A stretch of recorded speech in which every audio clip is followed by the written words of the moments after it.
ಈಗಾಗಲೇ ಸಾರಿಗೆ ಸಚಿವರಂತ ರಾಮಲಿಂಗ ರೆಡ್ಡಿ ಅವರು ನಮ್ಮ ಜೊತೆ ನೇರ ಹೋಗೋರು ನಾನು ಮಾತಾಡ್ತಾ ಹೋಗ್ತೀನಿ.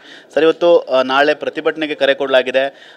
ಸಾರಿಗೆ ನೌಕರರ ಜೊತೆ CM ನೇತೃತ್ವ, ನಿಮ್ಮ ನೇತೃತ್ವದಲ್ಲಿ ಸಂಧಾನ ಸಭೆ ಇತ್ತು, ವಿಫಲವಾಗಿದೆ. ಯಾವ ಕಾರಣಕ್ಕೋಸ್ಕರ ವಿಫಲ ಆಯ್ತು ಸರ್? ಈಗ ಒಂದು ಮುಖ್ಯಮಂತ್ರಿಗಳ ಜೊತೆ ಇದು 4ನೇ ಮೀಟಿಂಗು. ಅಲ್ಲಿ 2 ಟೀಮ್ ಇದೆ.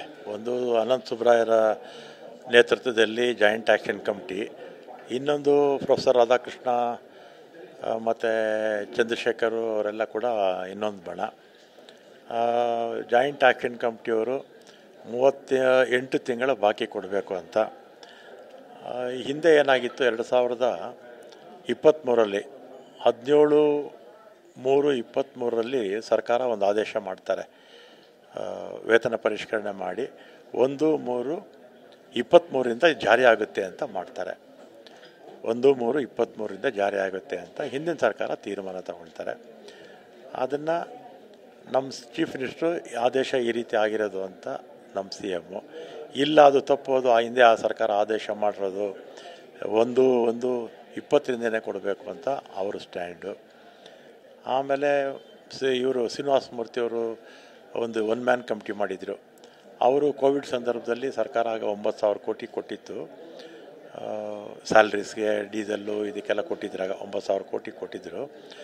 ಈಗ ಇದನ್ನು 1/1/22ರಿಂದ 14 ತಿಂಗಳು ಕೊಡಿ ಅಂತ ಒಂದು ರೆಕಮೆಂಡೇಷನ್ ಮಾಡಿದರು. ಅದನ್ನು ನಮ್ಮ ಮುಖ್ಯಮಂತ್ರಿಗಳು ಆ 14 ತಿಂಗಳು ಕೊಡೋದಕ್ಕೆ ಒಪ್ಪಿಕೊಂಡು 718 ಕೋಟಿ ಬಿಡುಗಡೆ ಮಾಡ್ತೀವಿ ಅಂತ ಹೇಳಿದ್ದಾರೆ. ಅವರು ಜಾಯಿಂಟ್ ಆ್ಯಕ್ಷನ್ ಕಮಿಟಿಯವರು ಇಲ್ಲ 30 ತಿಂಗಳದ್ದು 8 ತಿಂಗಳದ್ದು ಕೊಡಬೇಕು ಅಂತ ಅವರು. ಈ ಆದೇಶದ ಪ್ರಕಾರ ಇಷ್ಟೇ ಕೊಡೋಕೆ ಬರೋದು ಅಂತ ಸರ್ಕಾರದ ನಿಲುವು. ಆಮೇಲೆ ಒಂದು ಪಕ್ಷದಲ್ಲಿ ಈಗ ಹೋರಾಟ, ಕೋರ್ಟ್ ಕೂಡ ಒಂದು ಕಡೆ ಸ್ಟೇ ಕೊಟ್ಟಿದೆ. ಹೋರಾಟ ನಡೆದ್ರೆ ಸಾರಿಗೆ ಇಲಾಖೆಯಿಂದ ಪರ್ಯಾಯ ವ್ಯವಸ್ಥೆ ಹೇಗೆ ಮಾಡ್ಕೊಂಡಿದ್ದೀರಾ ಅಂತ? ಯಾಕೆಂದರೆ ಸಾರ್ವಜನಿಕರಿಗೆ ಸಾಕಷ್ಟು ತೊಂದರೆ ಆಗುತ್ತೆ, ವೀಕ್ ಡೇಸ್ ಕೂಡ ಹೋರಾಟ ಇರೋದು. ಏನಾಗುತ್ತೆ, ಸ್ಟ್ರೈಕು ಆದಂಥ ಸಂದರ್ಭದಲ್ಲಿ ಸಾರ್ವಜನಿಕರಿಗೆ ಮತ್ತು ಶಾಲಾ ಮಕ್ಕಳಿಗೆ, ಬೇರೆ ರಾಜ್ಯಗಳಿಂದ ಬರೋರಿಗೆ, ನಮ್ಮ ರಾಜ್ಯದಿಂದ ಬೇರೆ ರಾಜ್ಯಕ್ಕೆ ಹೋಗೋರಿಗೆ, ಮತ್ತು ನಮ್ಮ ರಾಜ್ಯದಲ್ಲೇ ಓಡಾಡ್ತಾರಲ್ಲ ಎಲ್ಲರಿಗೂ ತೊಂದರೆ ಆಗುತ್ತೆ ಅಂಥೇಳಿ ನಾವು ಹತ್ತತ್ರ ಒಂದು 23,000ಕ್ಕಿಂತಲೂ ಹೆಚ್ಚು ವಾಹನಗಳು, contract carriage buses, private buses, ಮತ್ತು ಇದು PSVಗಳು, ಮತ್ತು AV, ಮ್ಯಾಕ್ಸಿ ಕ್ಯಾಬ್ಸು ಎಲ್ಲ ಸಾರಿ ಒಂದು ಹತ್ತತ್ರ ಒಂದು 30,000 ಬಸ್ಸಸ್ಸು ವೆಹಿಕಲ್ಸ್ನ ಅರೇಂಜ್ಮೆಂಟ್ ಮಾಡ್ಕೊಂಡಿದ್ವಿ. ಆದರೆ ಕೋರ್ಟು ಈಗ ಯಾರೋ PIL ಹಾಕಿದ್ದು, ನಾಳಿದ್ದು ಹಿಯರ್ ಮಾಡ್ತಾರೆ. ಆದ್ದರಿಂದ ಈಗ ನಾಳೆ ಈ ಸಮಸ್ಯೆ ಇರೋದಿಲ್ಲ, ನೋಡೋಣ ಮುಂದಕ್ಕೆ. ಇನ್ನು 2 ದಿನ ಸಮಯಾವಕಾಶ ಸಿಕ್ಕಿದವ್ರನ್ನ ಮನವೊಲಿಸೋ ಪ್ರಯತ್ನ ನಡೆಯುತ್ತೆ. ಯಾಕಂದ್ರೆ ಅವ್ರು ಏನು ಹೇಳ್ತಿದ್ದಾರೆ ಅಂದರೆ, ಮುಖ್ಯಮಂತ್ರಿಗಳಿಗೂ ಕೂಡ ನಾವು ಸರ್ಕಾರ ಒಂದು ಹೆಜ್ಜೆ ಮುಂದೆ ಇಟ್ಟಿದ್ದೀವಪ್ಪ, ನೀವು ಅಷ್ಟೇ ಯೂನಿಯನ್ನು ಒಂದು ಫ್ಲೆಕ್ಸಿಬಲ್ ಆಗಿರಿ, ಒಂದೇ ಹಠ ಇಟ್ಕೋಬೇಡಿ, ಸ್ವಲ್ಪ ಫ್ಲೆಕ್ಸಿಬಲ್ ಆಗಿರಿ ಅಂತೇಳಿ ಯೂನಿಯನ್ ಲೀಡರ್ಸ್ಗೆ ಹೇಳಿದರು. ಮತ್ತು ವಿಧಾನ ಸಭೆ ಆದಮೇಲೆ ಮತ್ತೆ ಇನ್ನೊಂದ್ಸಲಿ ಕೂತ್ಕೊಳ್ಳೋಣ, ಮಾತಾಡೋಣ, ಚರ್ಚೆ ಮಾಡೋಣ ಅಂತ ಮುಖ್ಯಮಂತ್ರಿಗಳು ಅವರಿಗೆ ಹೇಳಿದ್ದಾರೆ. ಈಗ ನಾವು ಹೋರಾಟ ಮಾಡ್ತೀವಿ ಅಂತ ಹೇಳ್ತಾ ಇದ್ದಾರೆ. ಸರ್ಕಾರ ಒಂದು ರೀತಿ ಧೋರಣೆ ತೋರ್ತಾ ಇದೆ, ಯಾಕೆಂದ್ರೆ ಪದೇ ಪದೇ ಹೋರಾಟಗಳು ಮಾಡೋ ಅನಿವಾರ್ಯತೆ ಬಂದಿದೆ ನಮಗೆ ಅಂತ ಹೇಳಿ. ಈಗ 1/3/23ರಿಂದ ಪರಿಷ್ಕರಣೆ ಆಗಿದೆ ಅಂತ ಹಿಂದಿನ ಸರ್ಕಾರದಲ್ಲಿ ತೀರ್ಮಾನ ಆಗಿದೆ. ಸರ್ಕಾರ BJP ಇರ್ಬೋದು, ಸರ್ಕಾರನೇ ಅಲ್ವಾ, ಅದನ್ನು ಮುಖ್ಯಮಂತ್ರಿಗಳು ಹಿಂದಿನ ಸರ್ಕಾರದ ಆದೇಶವನ್ನು ಹೇಳ್ತಾ ಇದ್ದಾರೆ.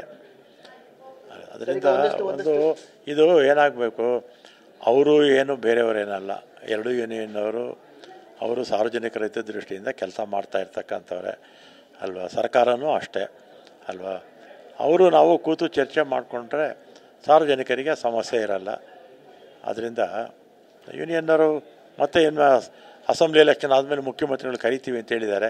ಚರ್ಚೆ ಮಾಡಿ ಈಗ ನಾವು ಒಂದು ಹೆಜ್ಜೆ ಮುಂದೆ ಇಟ್ಟಿದ್ದೀವಿ, ಅವರು ಸ್ವಲ್ಪ ಒಂದು ಹೆಜ್ಜೆ ಮುಂದೆ ಇಟ್ಟರೆ ಪರಿಹಾರ ಕಾಣ್ಬೋದು. ಸರ್, ಈಗ ನೀವು ಸಾರಿಗೆ ಸಚಿವರಾಗಿ ಪ್ರಯಾಣಿಕರಿಗೆ, ರಾಜ್ಯದ ಜನರಿಗೆ ಒಂದಷ್ಟು ಗೊಂದಲ ಇದೆ. ಮತ್ತೆ ಈ ನೌಕರರಿಗೆ ಹೋರಾಟ ಮಾಡಬೇಕು ಅಂತ ಹೊರಟಿರೋ ನೌಕರರಿಗೆ ಏನು ಹೇಳಲಿಕ್ಕೆ ಬಯಸ್ತೀರಿ? ಈಗ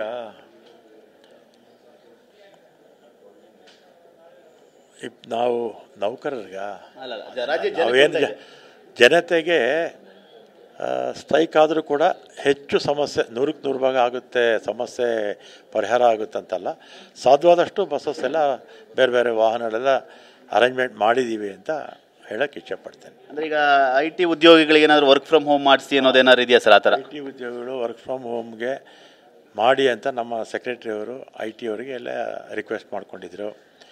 ಆಮೇಲೆ ಸ್ವಲ್ಪ ಟ್ರೈನ್ಸು ಹೆಚ್ಚುವರೆಗೆ ಹಾಕಿ ಅಂತೇಳಿ ಅದಕ್ಕೂ ಕೂಡ ಬರೆದಿದ್ರು. ಮತ್ತು ಈ ವಾಹನಗಳೆಲ್ಲ ಇತ್ತಲ್ಲ, ಈಗ ನಾಳೆ ಯಾರು ರಾಜ್ಯದ ಜನರು ಆತಂಕಕ್ಕೆ ಒಳಗಾಗೋದಿಲ್ಲ, ಯಥಾಸ್ಥಿತಿ ಬಸ್ಗಳೆಲ್ಲವೂ ಕೂಡ ರಸ್ತೆಗೆ ಇಳಿಯುತ್ತೆ, ಪ್ರಯಾಣ ಆರಾಮಾಗಿರುತ್ತೆ. ಹಾಗಾದರೆ ಕೋರ್ಟ್ ಆದೇಶ ಏನು ಕೊಟ್ಟಿದ್ದಾರೆ, ಮುಂದಿನ ನಾಳೆ ಹಿಯರ್ ಮಾಡ್ತೀವಿ ಅಂತ ಹೇಳಿದ್ದಾರೆ. ಆದ್ದರಿಂದ ನಾಳೆ ಸಹಜವಾಗಿರುತ್ತೆ ಟ್ರಾಫಿಕ್. ಅಂದರೆ ಬಸ್ಸಿನ ಯಾವುದೇ ವ್ಯತ್ಯಯ ಇಲ್ಲ, ಏನಿರೋದಿಲ್ಲ. Thank you sir.